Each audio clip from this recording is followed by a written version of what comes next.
Hi, and welcome to the first and hopefully last virtual award ceremony for the Winston Churchill Classic. My name is Preston Stolte, and I'm the Director of Debate here at Churchill High School. And what this award ceremony might lack in pomp and circumstance or a stage with trophies on it, I can promise we'll make up for it with plenty of split screen gaffes that you'd see in a bad duo. And I'm Brandon Fornash, the Director of Oral Interpretation. There's so much we miss about the in-person tournament. I mean, first and foremost, we miss the community, having you all here present, having our kids interacting, talking. We miss, weirdly enough, the frantic dash of 48 hours of trying to make this whole thing happen. And oh my God, we miss the hospitality, the good food that our parents and volunteers provide. And while we can't host y'all this year, there are still some people that we would like to thank because running a virtual tournament of this size is no small feat. First and foremost, we would like to thank Brian Alford for helping us run Extemp Draw for the entire tournament. Organizing Extemp Draw, especially when using an NSDA campus, is not an easy task, and it takes a team to do that. We'd also like to thank Om Joshi for all the work that he's done, both helping myself tab the tournament and all the work that he's done behind the scenes to kind of create the various virtual platforms so that we can do things like create Extemp Draw that mimics the envelopes. Finally, we'd like to thank our students who've put in a lot of effort, who've made a lot of phone calls, and manned many a help desk email in order to help keep this tournament running on time. And lastly, we'd like to thank you all, the outstanding competitors and coaches who make this tournament what it is. Every year we recognize one coach and one competitor who embody the values of speech and debate. Those are the Candy King and Lanny Naglin Award. It is my honor to give the Lanny Naglin Award, and I want to talk real quickly about why we give this award. Lanny Naglin was the first Churchill speech coach, well, speech and debate, and he had an incredible impact not only on the speech and debate community, but on individual people's lives, on his students, everybody they interacted with. I cannot tell you, every year, whenever somebody finds out that I coach at Churchill High School, they inevitably bring up Lanny Naglin. He was an incredible individual who put people first. And that really is what speech is about. It's about the world, about how we interact with the world. And towards that, every year we honor one student with this award in recognition of their service to not just the speech and debate community, but to the world, the country, their community at large. This year, it is our incredible honor to award the Lanny Naglin to Genevieve Cox from W.B. Ray High School. Yes. Genevieve Cox's competitive career speaks for itself. She is a 3,000 point NSDA earner. She has placed second at TFA State, at the Longhorn Classic, at the Tournament of Champions. She won first at Harvard, Glenbrooks, and the Churchill Classic. The competitive success aside, that is not the reason that she is winning this award. The reason is for her contribution to her team and to her community. To quote from her coach, she has helped lead our team to new heights. She has helped lead debate instruction for students who could not afford debate camp, and she and her friends have offered online free debating. This summer, she marched with other students for Black Lives Matter, and she is always there to campaign for just causes.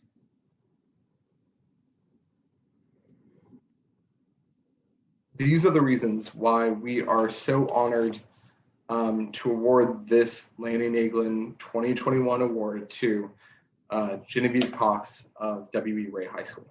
Congratulations. It doesn't hurt that she also won Congress 4 times in 4 years. At Churchill Classic every year, which means that she won it for the first time She was a freshman. Wild. Congratulations.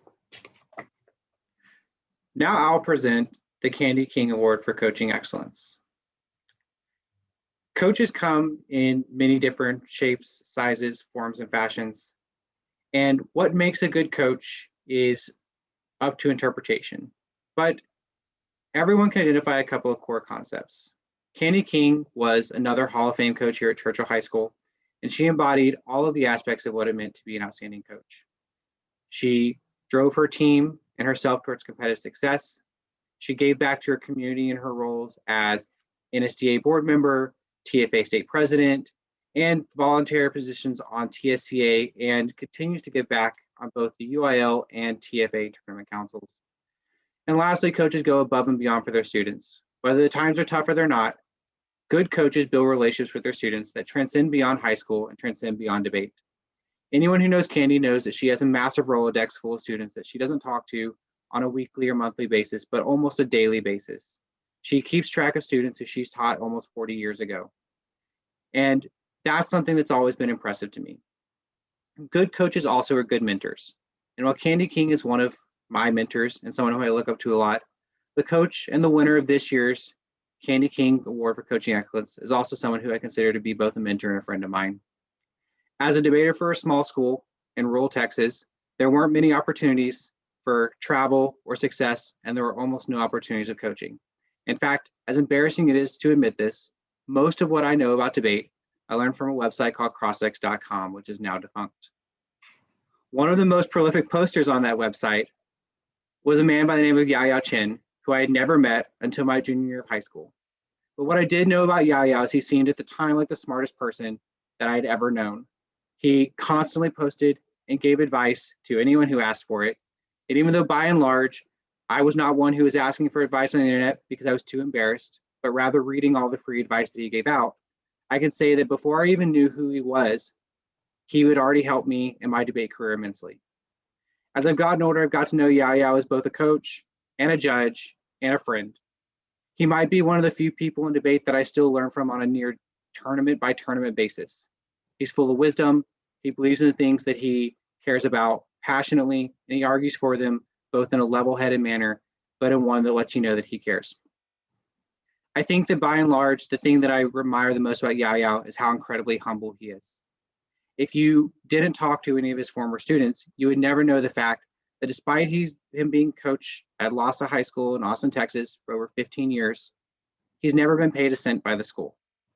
This is something that as someone who had known Yaya for years, I didn't know until a few years ago. But Yaya has a full-time job. He works for Dell, and he gives up almost every weekend of the year, all of his vacation days, and most of his free time in order to coach a program to massive successful heights. I knew Lhasa back when Yaya was first coaching there. They struggled to get wins. They struggled to qualify people to TFA State. I still remember most of the milestones for that program. Their first TFA State out-round participant, their first TFA State top speaker. And yet through thick and thin, successful and unsuccessful years, and many rebuilds on the way, Yaya has been a constant light and guiding force for the Lhasa debate program. He is a mentor. He helps other coaches, and he might be one of the best judges that I know. Every year, it's fun to kind of look at who the most highly pref judges in various pools are, and Yaya's always at the top. It's not because he's ideologically policy or K-leaning. It's because Yaya takes every round that he judges, whether it's out rounds of the TSC or one of the worst rounds he's ever judged in his life, as a serious endeavor and an opportunity to teach kids a little more about debate and to help share his passion with debate with the students. If I had an unlimited amount of time, there's not enough nice things that I could say about Yaya, but I cannot think of a coach who's not more worthy or deserving of recognition for all the efforts they put forth to the speech and debate community, especially when they are not compensated regularly to do so. Thank you, Yaya, and congratulations.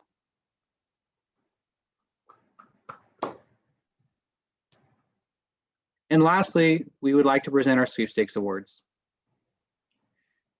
One of the things that I think has, become more important to me the longer I coach is the importance of not just individual success, but overall team success.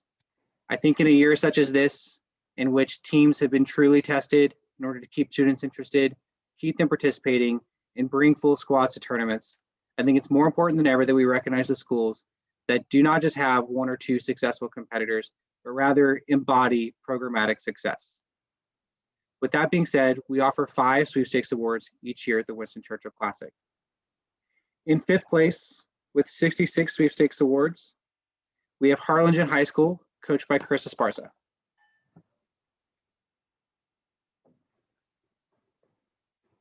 In 4th place, with 74 points, we have LC Anderson High School, coached by Miguel Harvey and Michael Jennings. In 3rd place, with 80 sweepstakes points, coached by Joseph Euler, we have Westlake High School. Euler, not Euler. In 2nd place, with 104 sweepstakes points, coached by Tassa Jones, we have Toloso Midway High School.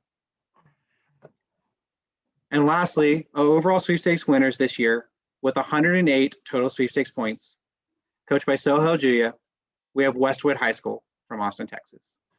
Congratulations to all of you, and thank you for attending the tournament. Thanks, guys.